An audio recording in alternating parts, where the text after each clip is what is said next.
मौलाना फजल रहमान को हुकूमत को दी एक दिन की मोहलत खत्म। आज इस्लामाबाद मार्च की कॉल देने का इम्कान। मौलाना फजल रहमान की सरबराही में इसराइल मुर्दाबाद कॉन्फ्रेंस आज पेशावर में होगी।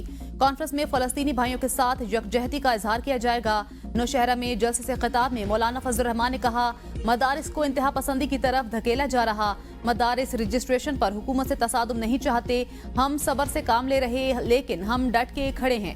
अगर आप समझते हैं हम थक गए हैं तो ऐसा नहीं। हुक्मरान उल्टी बात करते हैं। दहशतगर्द हम पैदा कर रहे हैं या आप? हम चाहते हैं मदारिस की रजिस्ट्रेशन आसान बनाओ।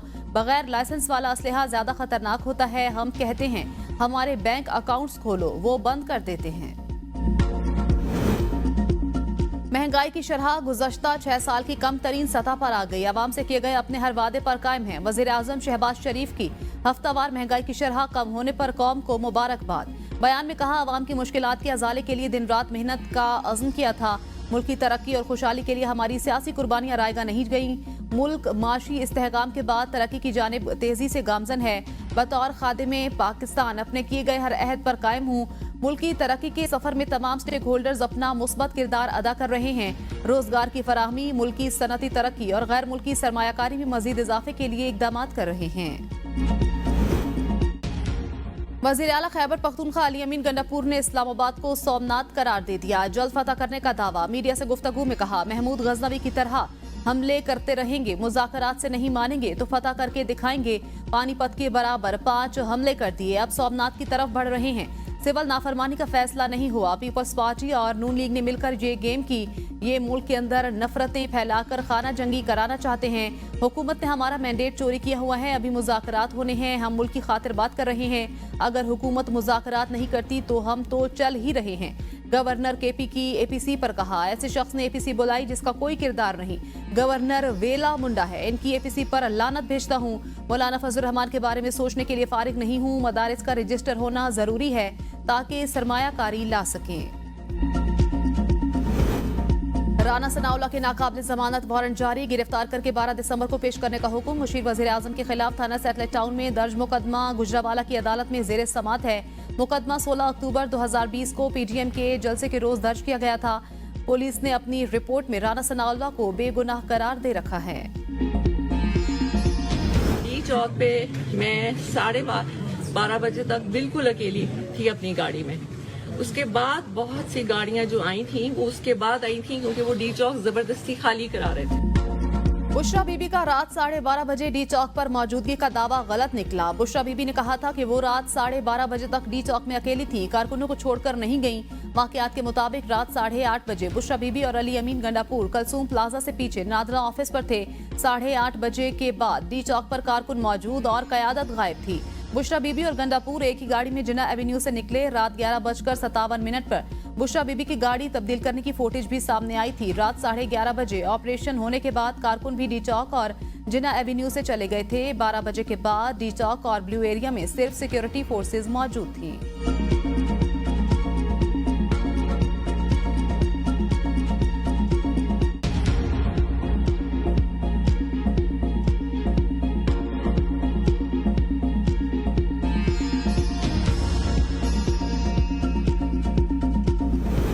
शुरू से लेकर आखिर तक बुशरा बीबी के साथ था। वज़ीर आला खैबर पख्तूनख्वा अली अमीन गंडापुर की भी बुशरा बीबी को अकेले छोड़ने की तरदीद। कहा, अगर बुशरा बीबी ने अकेले छोड़े जाने की बात किसी और के बारे में की है तो ये उनकी जाती राय है। बुशरा बीबी अपनी जाती राय का खुद जवाब दे सकती हैं।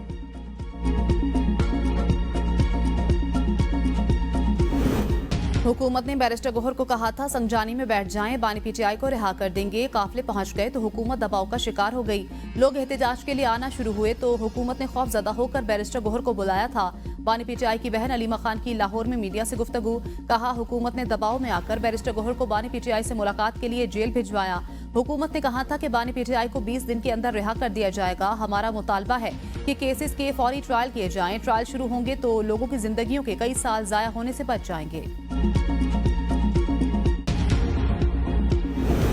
संगजानी पर रुकने पर बानी पीटीआई की रिहाई को कोई ऑफर नहीं की थी। वजीर दिफा ख्वाजा आसिफ कहते हैं हुकूमत को इस वक्त कोई खतरा नहीं, पीटीआई वालों के साथ नतीजा खेज मुज़ाकरात नहीं हो सकते। पिछले 2 साल से ये लोग एहतजाज कर रहे हैं, इन्हें क्या हासिल हुआ? खैबर पख्तूनख्वा के वजीर आला ने तो सर पर कफन बांधा था, उसका क्या हुआ? बुशरा बीबी कहती हैं मुझे अकेले छोड़कर भाग गए। मौलाना फजलुर रहमान से मामलात को अफवाह व तफहीम से हल करना चाहिए, मौलाना को मना लेंगे। बानी पीटीआई शरीफ खानदान की तरह डील करने को तैयार नहीं, मुज़ाकरात के लिए संजीदा हैं। सुन्नी इत्तेहाद कौंसिल के सरबराह हामिद रजा कहते हैं आइंदा चंद दिनों में हालात बदल सकते हैं। सिविल नाफरमानी जमहूरी हक, एहतजाज किसी भी तरीके से किया जा सकता है, 5 की बजाय 7 साल भी हों। बानी पीटीआई अपने मौके पर खड़े हैं, हो सकता है 5 साल वाली बात राना सनाउल्लाह ने अपने लिए की हो। बुशरा बीबी कहती हैं मैं भागी नहीं, अकेली खड़ी रही। भागने में तो आपने वर्ल्ड रिकॉर्ड कायम किया हुआ है। जो लाखों का लश्कर लेकर आई थी वो कहां गया, ये भी कौम को बताएं। वजीर इत्तलात पंजाब अज़मा बुखारी कहती हैं पूरा मीडिया गवाह है, रात 11:15 बजे तक डी चौक क्लियर था। बुशरा बीबी खुद कलसूम प्लाजा से आगे नहीं गई। इनके अपने वर्कर्स ने बुशरा बीबी के भागने पर उनकी गाड़ी पर पत्थर और डंडे मारे थे। वर्कर्स ने उनकी गाड़ी के टायर पंक्चर किए, कहीं ये भाग ना जाएं। वो सीसीटीवी मौजूद है जिसमें बुशरा बीबी ने भागते हुए गली में छुपकर गाड़ी तब्दील की। 10 समातों से बुशरा बीबी गिरफ्तारी के खौफ से अदालत में पेश नहीं हो रही। बुशरा बीबी पहले जादू टोने करके बानी को घुमाती रही, अब मीडिया का दौर है, कुछ छुपता नहीं। पीटीआई की सियासत में आखिरी कील बुशरा बीबी ही ठोकेगी।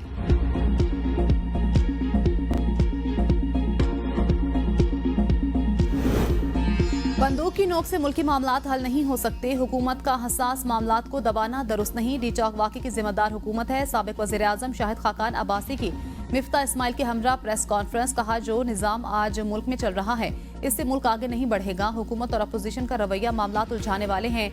हम आवाम की आवाज़ दबाने के लिए कवानीन बनाते हैं। आज 2 सूबों में लोग इज्जत और हक लेने की बात कर रहे हैं, क्या हम इनकी बात सुन नहीं सकते? जिरगे इस बात की दलील हैं कि वफाकी और सूबाई हुकूमतें नाकाम हो चुकी। मुल्क सबका है, सबको इकट्ठे बैठना पड़ेगा। मैं सालसी कराना चाहता हूँ मगर हुकूमत या अपोजिशन की ख्वाहिश नजर नहीं आती।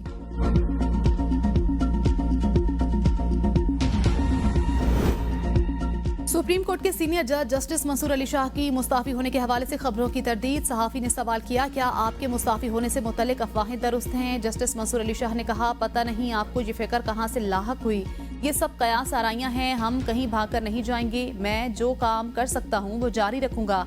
निज़ाम को जितना बेहतर करने का इख्तियार हाथ में है वो करेंगे। बच्चों के हकूक से मुतल्लिक तकरीब से खिताब में जस्टिस मंसूर अली शाह का बार बार आईनी बेंच में न होने का तस्करा। कहा बच्चों से मुतल्लिक आइन के आर्टिकल 11(3) की तशरीह की जरूरत है। जस्टिस मंसूर ने हॉल में मौजूद जस्टिस जमाल मंदुखेल को मुखातिब करते हुए कहा मैं अब ये तशरीह कर नहीं सकता, आप कर सकते हैं। शुरका से कहा माजरत के साथ मुझे ये बार बार कहना पड़ रहा है, मैं अगरचे आईनी बेंच में नहीं मगर मेरे साथी आपको सुनेंगे।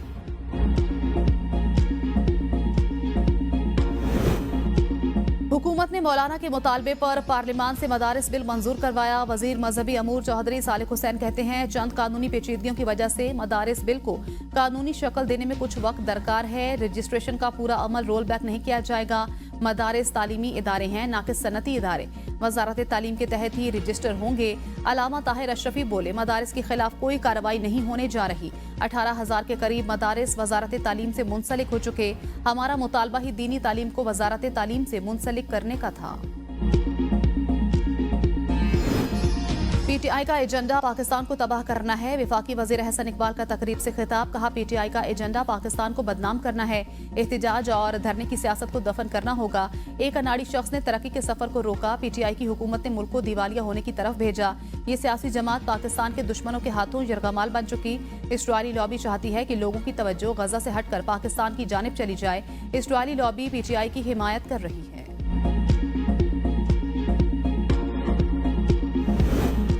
असद उमर, आजम सवाती और हाफिज फरहद समेत दीगर मुल्जिमान 9 मई वाकयात के जिम्मेदार करार। JIT ने तफ्तीश मुकम्मल करके रिपोर्ट इंसदाद दहशतगर्दी अदालत लाहौर में पेश कर दी। रिपोर्ट के मुताबिक असद उमर और आजम सवाती पीटीआई लीडरशिप में शामिल थे। उन्होंने कारकुनों को 9 मई के लिए उकसाया। अदालत ने असद उमर, फवाद चौधरी, आजम सवाती की एक रोजा हाजिरी माफी की दरख्वास्त मंजूर कर ली। जज ने रिमार्क्स दिए बार बार हाजिरी माफी की दरख्वास्तें आ जाती हैं, आइंदा दरख्वास्तें काबिल कबूल नहीं होंगी। अब जमानतों पर फैसला करना है, मजीद वक्त नहीं मिलेगा। अदालत ने मुल्जिमान के वकला को 14 जनवरी को दलाइल के लिए तलब कर लिया। जिन्ना हाउस जलाओ घिराव समेत दीगर मुकदमात में बानी पीटीआई की बहनों की जमानतों में 18 जनवरी तक तौसी।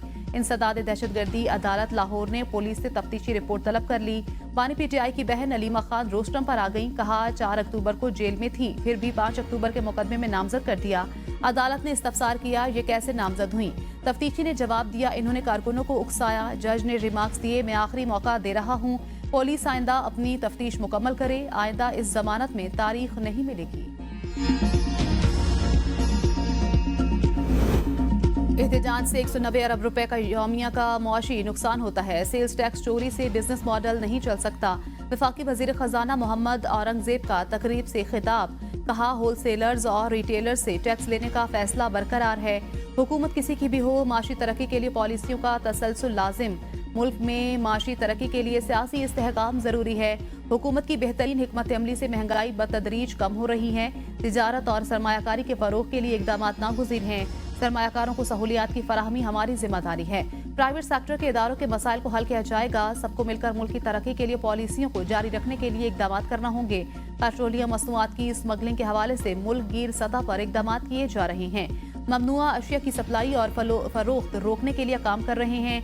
3 सूबों में इस हवाले से इकदाम हो चुके हैं। सिंध हुकूमत से मिलकर भी इस हवाले से इकदाम को हतमी शक्ल देनी है। पीटीए ने मोबाइल नंबर के जरिए वीपीएन रजिस्ट्रेशन की सहूलत मुतारिफ करा दी। स्टैटिक आईपी न रखने वाले फ्रीलांसर सहूलत से फायदा उठा सकेंगे। पीटीए के मुताबिक फ्रीलांसर्स अपने मोबाइल डेटा पर वीपीएन इस्तेमाल कर सकते हैं। वीपीएन की रजिस्ट्रेशन का अमल आईटी की तरवीज के लिए किया गया है। अब तक 31,000 से ज्यादा वीपीएन रजिस्टर्ड किए जा चुके। मुल्क में सुस्त इंटरनेट का मसला हल न हो सका। स्लो इंटरनेट के बायस फ्रीलांसर्स और इंटरनेट से मुंसलिक कारोबार करने वालों को नुकसान। बाइकिया और फूड डिलीवरी समेत कई सर्विसेज से मुंसलिक अफराद के घरों में नौबत फाकों तक आ पहुंची है। जिला कुरा में हालात मामूल पर न आ सके। क़याम अमन के लिए ग्रैंड अमन जिरगा और पश्तून कौमी जिरगा की जानिब से अलग अलग मुज़ाकरात। अमायदीन गैर मुअज्जला मुद्दत तक के लिए फायरबंदी के माहदे पर मुत्तफिक। पेशावर, पाराचनार, मेन शहरा समेत आमदोरफ्त के रास्ते बदस्तूर बंद। अवामी मुश्किलात में इजाफा। रास्तों की बंदिश से इलाके में अशिया खुरनोश, तेल और अद्वियात भी खत्म। शहरियों का पेशावर, पाराचनार, मेन शहरा आमदोरफ्त के लिए खोलने और फिजाई आलूदगी में कमी। लाहौर और मुल्तान में शॉपिंग मॉल्स, होटल्स, रेस्टोरेंट्स और फूड आउटलेट्स के औकात पर आयद पाबंदी खत्म। स्मोक और फिजाई आलूदगी में इजाफे के पेश नज़र मार्केट्स 8 बजे तक बंद करने की पाबंदी आयद की गई थी। हुकूमत पंजाब ने पाबंदी खत्म करने का नोटिफिकेशन जारी कर दिया। मरियम नवाज आज खुसूसी तैयारी से चीन के सरकारी दौरे पर रवाना होंगी। वज़ीर आला की ज़ेर क़यादत 10 रुकनी वफ़द भी चीन के 8 रोज़ा दौरे पर रवाना होगा। चीन की तरफ से मरियम नवाज को सरकारी दौरे की खुसूसी दावत दी गई थी। वज़ीर आला पंजाब बीजिंग, शंघाई और गुआंगडोंग के दौरे करेंगी। मरियम, औरंगजेब, अज़मा बुखारी भी वज़ीर आला के हमरा होंगी।